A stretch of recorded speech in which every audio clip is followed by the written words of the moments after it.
Hola médicos, bienvenidos de nuevo a otro video y en esta ocasión les traigo un simulacro acerca de los casos clínicos de reumatología. Soy el doctor Treviño y pues vamos a dar inicio con el simulacro. Y en el primer caso clínico nos hablan de un varón de 20 años de edad que acude por historia de dolor lumbar a nivel de glúteos, bilateral y de 2 años de evolución. Además de que tiene inflamación intermitente del talón izquierdo y lesiones cutáneas por regiones pretibiales. Tiene el antecedente familiar de su padre haber tenido espondilitis anquilosante y actualmente el paciente solamente toma ibuprofeno por razón necesaria. Y nos dice, ¿qué características tendría el dolor lumbar al ser interrogado si se sospecha de espondilitis anquilosante?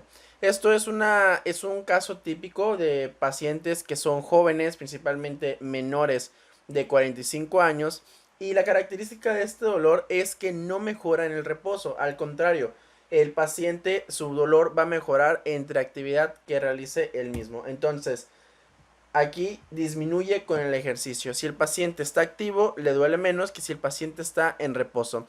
Recuerda que también se pueden tomar radiografías en donde se va a evidenciar la presencia de sacroiliitis, que es parte de los criterios de diagnóstico que nos pueden ayudar a sospechar de espondilitis anquilosante. Y luego nos dice, ¿qué prueba realizaría para evaluar la progresión de la enfermedad a nivel lumbosacro? Y nos pone de opciones la maniobra de Fallen, de Schober, de Bragard y la distancia trago-pared. Aquí, pues de forma inicial, la maniobra de Fallen es para el síndrome del túnel del carpo, en donde ponen los dos dorsos de las manos contra, o sea, una contra la otra, y si el paciente genera dolor, pues es que es eso, ¿no? O sea, tiene, sí, es síndrome del túnel del carpo. La de Bragard, que es esta que está acá abajo, esta nos va a ayudar en el contexto de complemento para la maniobra de la SAC, que es para ver si hay una radiculopatía de, por ejemplo, del nervio ciático o de algo por el estilo. Eso es más o menos para lo que nos va a servir esta maniobra y pues no entra aquí. La que nos va a ayudar para medir cuál es la flexibilidad y la capacidad de expansión que tiene la columna va a ser la maniobra de Schober. La distancia trago-pared es una maniobra que se utiliza también en la espondilitis anquilosante, pero esta no nos sirve para evaluar el pronóstico de la enfermedad o la progresión de la misma, para ser más exactos. Aquí la respuesta correcta pasa a ser la de Schober. Se voló esto, pero es la de Schober. Pasamos con el siguiente caso clínico y vamos directamente con formas más frecuentes de artropatía psoriásica. Estas son preguntas teóricas sobre artropatía psoriásica o artritis psoriásica y nos dicen de opciones oligoartritis simétrica, oligoartritis asimétrica, poliartritis simétrica y espondilitis. Aquí la forma más frecuente va a ser la poliartritis simétrica. Esta es más frecuente en las mujeres, se va a presentar aproximadamente hasta en un 40%. Y es característico aquí que la afectación sea de las articulaciones interfalángicas distales, a contrario, por ejemplo, de lo que ocurre con la artritis reumatoide, que son las proximales. Aquí van a ser las distales. Y luego nos dice cuáles los siguientes fármacos utilizarías para evitar la progresión de la artritis psoriásica. Y aquí nuevamente, igual como sucede con la artritis reumatoide, vamos a utilizar metotrexate. También se puede utilizar AINES o corticoides a dosis bajas, pero aquí que nos va a ayudar muchísimo va a ser el metotrexate.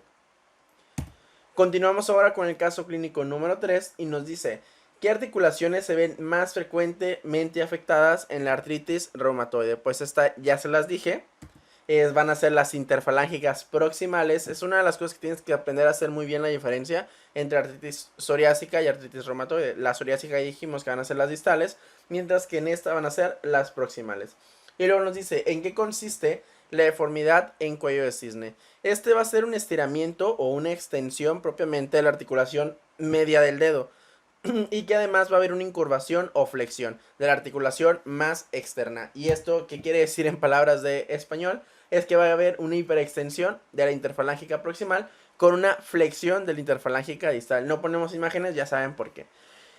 Tercera pregunta, fármaco que puede modificar la progresión de la enfermedad. Pues hay que buscar cuál de estos es un medicamento que es modificador de la enfermedad, como se conocen como Farme. Y aquí pues el que entra obviamente es el Metrotexate. Estas preguntas son del grupo, recuerda que es el grupo que te va a aparecer en la descripción de este video. Son proporcionadas por nuestros moderadores, a los cuales les agradezco mucho que estén participando de forma activa, y a ustedes también les agradezco mucho que estén ahí participando contestando los casos clínicos. El caso clínico número 4, otra pregunta teórica y de las más características que te pueden hacer en el contexto de la artritis reumatoide, porque es como que esa última pregunta que va a venir en tu ENARM y que te la puedes sacar bien o te la puedes sacar mal si estudias un poquito más. Y esta es el síndrome de Felty, se va a integrar por, y nos da varias opciones. Obviamente la que dice fiebre reumática la podemos quitar, esa pues no tiene nada que ver. Y aquí la respuesta correcta va a ser la número C, o bueno, la letra C, que es artritis reumatoide, leucopenia con neutropenia y esplenomegalia. El síndrome de Felty va a ser una manifestación extraarticular de la artritis reumatoide. Va a ser rara, se presenta al menos en el 1% o menos de los pacientes que tienen artritis reumatoide y pues es caracterizada por esta triada. Y es algo que te pueden llegar a preguntar por ahí. Pasamos con el siguiente caso clínico, que es el número 5, y nos hablan de un paciente de 72 años de edad que tiene historia de diabetes y obesidad. Refiere que tiene un dolor intenso en las manos y en las rodillas, así como dificultad para la movilidad. Toma diario ibuprofeno, aguas con las úlceras en estos pacientes. A la exploración con signos vitales, con hipertensión arterial, 177/109, y el resto están al parecer en parámetros normales. Y en las falanges de extremidades superiores con engrosamiento en dorso de articulaciones distales y proximales, además de que tiene rigidez y dolor a la movilidad. De los siguientes, ¿cuál es el diagnóstico presuncial, no? Entonces, esta es una paciente que tiene múltiples factores de riesgo para desarrollar, pues, osteoartrosis. La osteoartrosis, recuerda que es una degeneración de los cartílagos articulares, que principalmente lo vamos a ver en las rodillas, en las muñecas, y que nos va a ayudar, o que tenemos que apoyarnos mucho siempre haciendo el diagnóstico diferencial con artritis reumatoide, porque usualmente si te viene una, te viene la otra como respuesta, así como viene también en este caso. Si te das cuenta, también viene artritis reumatoide. ¿Cómo hacemos los diagnósticos? De forma muy sencilla. Primero, las edades. Los pacientes con osteoartrosis tienen edades más avanzadas. O sea, estamos hablando de que tienen 60 años, 70 o un poco más, que tienen comorbilidades como diabetes, hipertensión y principalmente obesidad, porque la misma obesidad, el mismo peso, produce desgaste articular. Otro punto importante para hacer diagnósticos diferenciales es que la artritis reumatoide es más frecuente en mujeres jóvenes. Mujeres jóvenes estamos hablando de 40, de 30 años. Y otra, por ejemplo, que también es muy común, es que te dicen que la rigidez articular en la artritis reumatoide dura más de 1 hora, mientras que en la osteoartrosis es menor de 1 hora. O en 30 minutos, que las puedes encontrar en otras bibliografías. Esto nos puede ayudar a hacer estos diagnósticos diferenciales. Siguiente caso. Estamos ante una mujer de 26 años que tiene historia de una semana de sensación de cuerpo extraño y enrojecimiento en ambos ojos. Tiene historial médico de reciente cirugía ocular con láser sin complicaciones. La paciente se queja que en los últimos días se despierta por la mañana con una descarga mucoide blanquecina en ambos ojos y una visión borrosa. El examen de ojo muestra cerosis corneal y enrojecimiento conjuntival. La temperatura está normal, pulso normal, respiraciones normales, todo normal. Y nos dice, ¿cuál es el diagnóstico más probable que tenga este paciente? Aquí este es un caso que a mi parecer está como que muy inespecífico, porque nos está, o sea, realmente no nos dice la antigüedad de la enfermedad, sino nos está hablando de un reciente diagnóstico. Pero simplemente por los datos clínicos, que nos está hablando de sensación de cuerpo extraño, que tiene la presencia de una descarga mucoide blanquecina, que es súper característico, que además tiene cerosis corneal y enrojecimiento conjuntival, y que no tiene otra sintomatología, por ejemplo, que no tiene fiebre, que no tiene otros datos, como la presencia de papilas para una conjuntivitis alérgica, yo aquí me iría por queratoconjuntivitis zika o seca, que la puedes encontrar también. Esto, como te comento, esto es un caso que realmente a mí me genera mucha duda, como para contestarlo así de forma inmediata, que este sea el diagnóstico más probable, porque no creo que el caso esté diseñado para eso. Pero bueno, una de las cosas que te van a servir siempre en el ENARM es ver la segunda pregunta, y te van a decir si estás en lo correcto o no estás en lo correcto. Y la segunda pregunta nos dice que una biopsia de sus labios muestra infiltrado linfocítico y células plasmáticas en las glándulas salivales. ¿Cuál de los siguientes autoanticuerpos? Obviamente entonces aquí sí pasa a ser queratoconjuntivitis zika, o sea, no te puedes estar peleando si en la segunda pregunta ya te están diciendo que tiene anticuerpos, ¿no? Y nos dice cuáles son los anticuerpos que se pueden identificar. Y nos dicen anti-DNA nativo, anticentrómero, antistona, anti-Ro y anti-La. Y aquí pues la respuesta correcta son los anti-Ro y anti-La. Que nunca se te olvide eso. Estos anti-Ro y anti-La han cambiado sus nombres y ahora se llaman SSA y SSB. SSA para anti-Ro y SSB para anti-La. Porque también te lo pueden llegar a preguntar. Siguiente caso. Caso clínico número 7. Mujer de 53 años de edad, la cual tiene síndrome de Sjögren, acude a consulta por presentar ojo seco de 3 meses de evolución. Y nos dice, ¿cuál es el tratamiento indicado para la xeroftalmia en este paciente? Es una pregunta sencilla. Nos dice lágrimas artificiales, nafasolina, carboximetilcelulosa, gotas oftálmicas y gotas de manzanilla. Obviamente aquí la respuesta que nunca va a ser son gotas de manzanilla. Aquí, de acuerdo a la guía de práctica clínica, la respuesta correcta pasa a ser la C, la carboximetilcelulosa. Es la que disminuye de forma significativa los síntomas de la xeroftalmia y que puede ayudar a los pacientes a mejorar, ¿no? Eso es como que lo más recomendado. Pasamos con el caso clínico número 8 y nos hablan ahora de una mujer de 28 años de edad que presenta disfagia crónica, polimialgia, telangiectasias en la cara y despigmentación de la piel. A la exploración física se encuentra que hay pérdida de los pliegues de las palmas de las manos, ulceración de las yemas de los dedos y fenómeno de Raynaud. El diagnóstico más probable es esto. ¿Cómo te vas a dar cuenta de qué es lo que tiene la paciente? Porque tenemos disfagia, telangiectasias. Y además nos está hablando de fenómeno de Raynaud. Aquí estamos hablando de una esclerosis sistémica como muy probable opción. Todo esto que encontramos en los pacientes que tienen que los pacientes que tienen enfermedades sistémicas e enfermedades autoinmunes, siempre tenemos que tener en cuenta como que lupus como que una de las opciones, y más si nos están hablando de pacientes femeninos. Pero aquí, como te comento, por la disfagia, porque tienen telangiectasias en la cara, porque hay pérdida de los pliegues, hay fenómeno de Raynaud, es muy poco probable que sea un lupus. Es más el cuadro clínico encaminado a una esclerosis sistémica. Pasamos y ahora nos dice cómo se clasifica la esclerodermia. Hay dos tipos de esclerodermia, localizada y sistémica. También, la que no es, excepto esclerodermia focal, me fui muy rápido.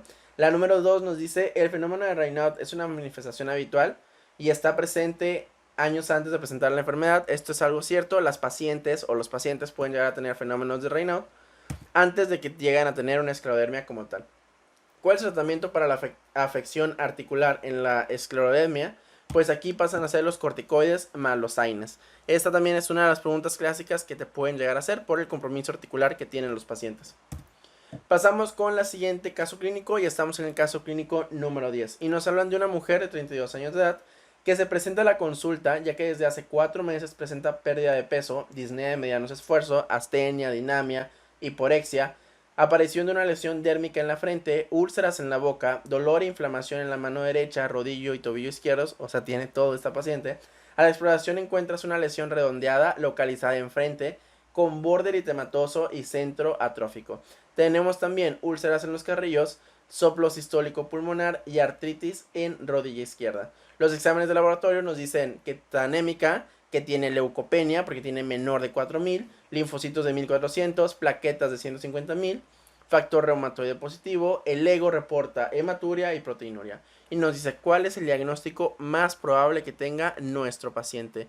Si nos están hablando de una mujer de 22 años de edad que tiene todo, ojo, que tiene todo, aquí solamente hay una enfermedad que, o sea, si tú quieres responder tu ENARM de forma rápida, sencilla y específica, si el caso clínico es una mujer que tiene todo, estamos ante un lupus eritematoso generalizado. Es una de las cosas que les digo y quiero siempre que recuerden.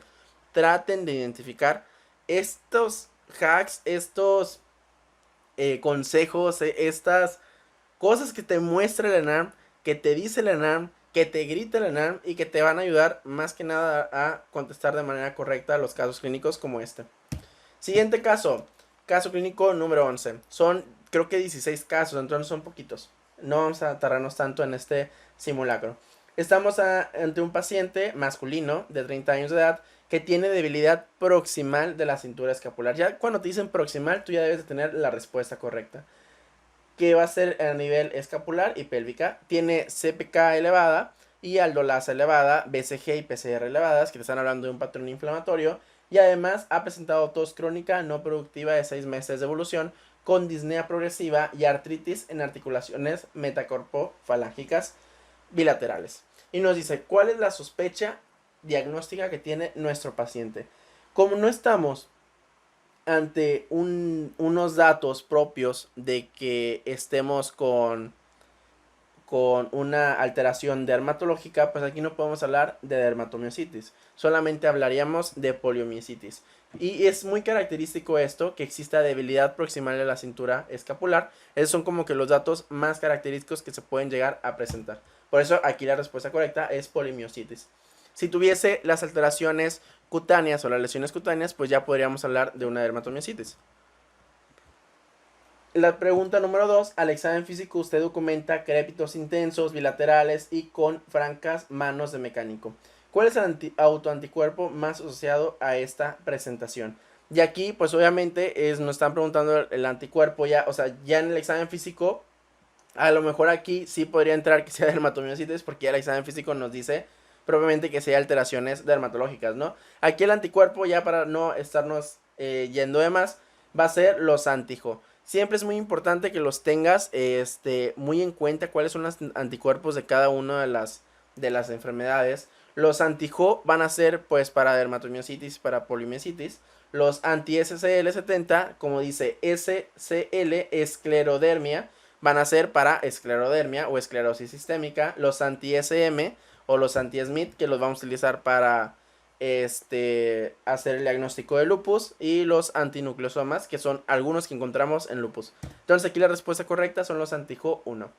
Si el caso anterior el paciente presentara lesiones cutáneas características de dermatomiositis, ¿qué esperaría encontrar? Y pues aquí obviamente todas las lesiones metacarpofalángicas, las de V del escote, las perioculares, van a ser características de dermatomiositis. Por eso son todas las correctas. Caso clínico número 12. Mujer de 66 años de edad con HAS y diabetes mellitus, bebedora de 5 copas de vino diarias, acude por intenso cansancio generalizado y edema palpebral de una semana de evolución. A la exploración usted encuentra edema facial de predominio periorbitrario y con discreto eritema. Aparición de lesiones eritematosas en tórax, sequedad de piel y escoriaciones con aspecto hemorrágico en las piernas. Miembro superior izquierdo con discreto edema y sensación de pesadez. Además de que tiene manos con un eritema violáceo sobresaliente en la cara lateral de las falanges. Esto es muy importante, siempre tratar de identificar estos datos clave en la exploración física en las manifestaciones reumatológicas, porque te las van a preguntar. Siempre que venga un caso clínico que sea de reuma, te van a tratar de poner estos datos clínicos, por ejemplo, la malformación en cuello de cisne, que en la radiografía se ve como tallo de bambú, cosas así, son datos muy característicos de las enfermedades y te las van a preguntar. Y nos dicen, de acuerdo a las características clínicas, cuál es el diagnóstico que tiene el paciente. Y pues aquí estamos hablando de una dermatomiositis. ¿Por qué? Porque tiene las lesiones cutáneas.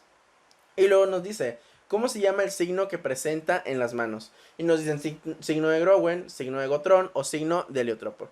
El signo de Growen, o de Growers, más bien, yo creo que ahí lo he escrito mal, me falta una S. El signo de Growers se encuentra en la distrofia muscular de Duchenne en ciertas miopatías y va a consistir en que el paciente no logra levantarse de manera regular, sino que son esos pacientes, no sé si se acuerdan el dibujito o la imagen característica que viene, creo que en el de pediatría, en el libro de pediatría, el paciente pone sus manos en el piso, perdón, y con esto va tratando de levantarse hasta poderse levantar.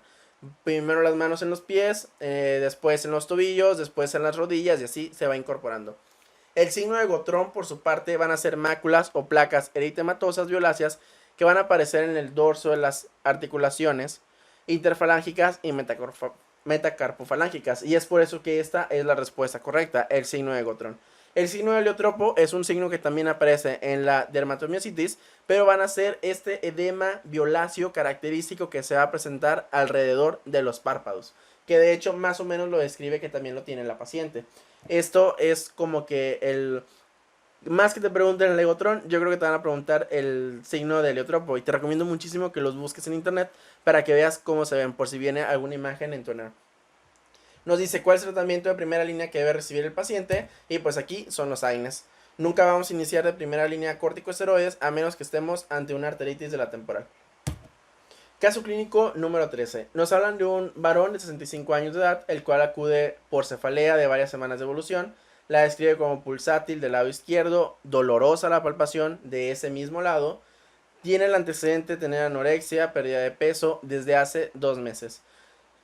Tiene hipertensión, tiene diabetes, constantes vitales aparentemente normales, pero hay dolor moderado a la palpación del hemicráneo izquierdo. Y además hay dolor en hombros y en caderas.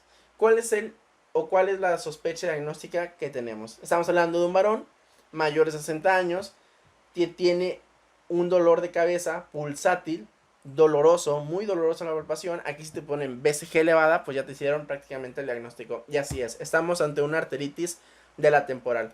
Esto que habla de dolor en hombros y caderas es algo que se conoce como polimialgia reumática. Y siempre tienes que estar buscándolo porque te va a ayudar a decir que tiene una arteritis de la temporal. De acuerdo a tu sospecha diagnóstica, ¿cuál sería el tratamiento de elección? Esas se las dije anteriormente, son los corticoides. Siempre que sospechemos de una arteritis de la temporal, lo primero que vamos a hacer es darle corticosteroides y ya después hacemos la biopsia de la temporal y vemos si salió positivo o no. Lo primero que vamos a hacer es darle corticosteroides para reducir los efectos adversos de su alteración, ¿no? Seguimos con los casos clínicos, caso clínico número 15 y ahora nos hablan de una pregunta teórica. En esta ocasión creo que fueron muchas teóricas las preguntas. Nos dice síndrome que se caracteriza por trombosis de repetición de grandes vasos y morbilidad en los embarazos. Trombosis y abortos nos tiene que hablar principalmente de un síndrome de anticuerpos antifosfolípidos. ¿En dónde vamos a encontrar también estas dos alteraciones? En pacientes que tienen diabetes de mal control. Ojo, siempre hay que tratar de tener las cosas que son más frecuentes y también tener las cosas que son más clásicas. Más frecuentes, pues están a hablar de diabetes de mal control, con obesidad y todo lo demás. Súper clásico esto, el síndrome de antifosfolípidos. Según el diagnóstico anterior, ¿cuál es la manifestación clínica más frecuente? Y aquí pues es la trombosis venosa profunda. ¿Cuál es la clasificación de SAF? Este se clasifica como primario y secundario, el lúpico y no lúpico, nada que ver. El tratamiento del SAF, aquí pues va a depender realmente, esta pregunta está como que muy abierta. Va a depender si es una paciente que está embarazada, si tiene antecedente de embarazos previos con aborto, si no tiene antecedentes, si tiene presencia de anticuerpos positivos, como pueden ser las anticariolipinas. Pero aquí en forma general pues va a ser aspirina más anticoagulante. Eso sería como el tratamiento recomendado para el síndrome de antifosfolípido. Pasamos con el caso clínico número 16 y nos hablan de un paciente masculino de 40 años de edad con antecedente de ingesta quincenal de bebidas alcohólicas fermentadas que no llega a la embriaguez. Inició su padecimiento hace 2 días con dolor progresivo en el tobillo izquierdo cuya intensidad llega a impedir la deambulación. Ha cursado con fiebre 38.5 y a la exploración física se aprecia discreta flogosis en la articulación mencionada. Y nos dicen, ¿cuál es el diagnóstico más probable que tenga el paciente? Si bien este paciente realmente no tiene datos y no tiene factores de riesgo para desarrollar una artritis séptica. Eso es algo muy importante que hay que tomar a consideración. Si bien tiene datos de inflamación, porque tiene una fiebre de 38.5 grados centígrados, el resto no nos habla de que la articulación esté eritematosa, que tenga presencia de datos de inflamación, ni nada por el estilo. Simplemente nos dice que hay flogosis de la misma. Aquí, obviamente, el sitio, esto podría llegar a complicar que nosotros digamos que es una gota. Que esta es la respuesta correcta. ¿Por qué? Porque no nos hablan, realmente el caso no nos da factores de riesgo sugestivos casi de nada. Pero ¿por qué yo me iría más sobre gota y no sobre artritis séptica? Porque no me dicen que la articulación está eritematosa. Yo por eso, yo elegiría la respuesta como gota. Y además que nos están hablando de que tiene el consumo de bebidas alcohólicas, lo cual tampoco es algo tan característico, pero puede llegar a contribuir. El diagnóstico de la artritis gotosa se va a confirmar si esto es una pregunta teórica en donde se van a observar cristales birrefringentes negativos en el líquido sinovial. Eso es como que lo más característico. El fármaco que debe evitarse en estos pacientes pues va a ser la hidroclorotiazida. ¿Por qué? Porque esta va a inhibir la excreción urinaria del ácido úrico y pues va a fomentar la presencia de ácido úrico. Y la gota, si recuerdas, es por ácido úrico. Y bueno, nada más como recordatorio, recuerda que la gota va a ser una monoartritis aguda que La típica, la más característica es la metatarsofalágica, la primera, que ves el dedo gordo principalmente. Eso es como que lo más característico de la gota y como usualmente lo llegan a preguntar. Y bueno, con esto damos por concluido los casos clínicos de reumatología. Fueron casos fáciles, realmente no creo que hayan tenido tanta dificultad a la hora de responderlos, pero creo que son conceptos generales que les pueden ayudar mucho para que asienten las bases. Si te lo sacaste mal, pues hay que repasar tantito reuma, porque reuma sí lo suelen preguntar en el ENARM.